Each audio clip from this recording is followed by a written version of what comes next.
How I would do it? As far as promote,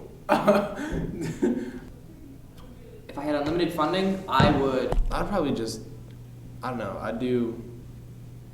We spoke about this a lot.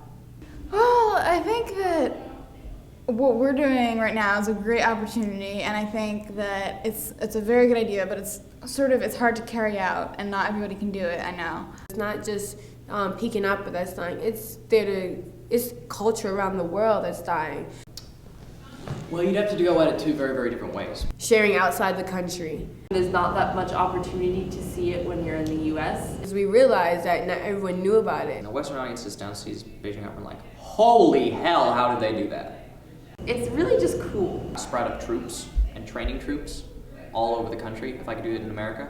Bringing the people who do theater, who do Peking opera in China, and students from wherever, then they could teach one another their individual cultures. Workshops at schools, or just, go to a school auditorium and be like, hey, I'm 45 and I can still do like 500 backflips in a row. Like, that's pretty cool. And the magic of Beijing Opera is that it's so wildly different than anything a Western audience has seen. There could be a really interesting class taught on the history of Chinese theater. Infusing Peking opera into theater programs, or having classes on it. It's actually really, really interesting in the way it all ties into politics and how it's so incredibly regional.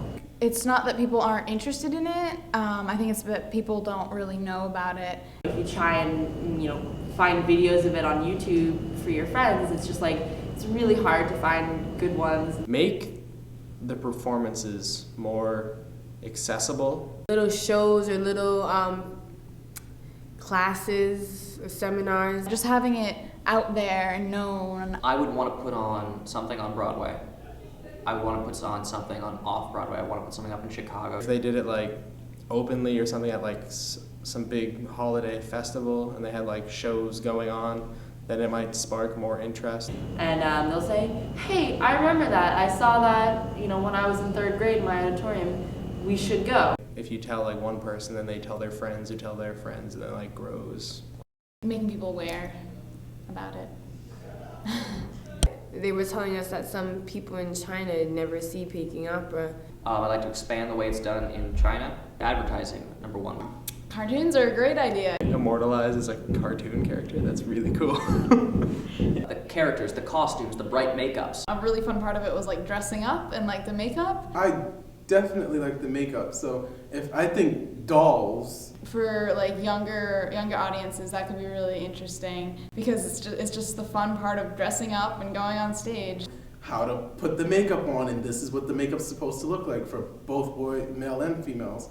Games or toys, you have little puppet things, If it even had the accessory pieces, the lady we worked with her headdress and her little two, braids. They're trying to incorporate it into the students' daily routine. They do morning exercises. They were saying that they would put Peking opera movements into those exercises. Modernizing Peking opera so that the stories are relatable, so that people, youth, become more interested in it. You can put a different story, but you need to keep the essentials, the absolute, the movement style, the sharp turns, the da-da-tai. So it would be interesting that way, I think there's a lot of different ways you could do it, but that's what I would do.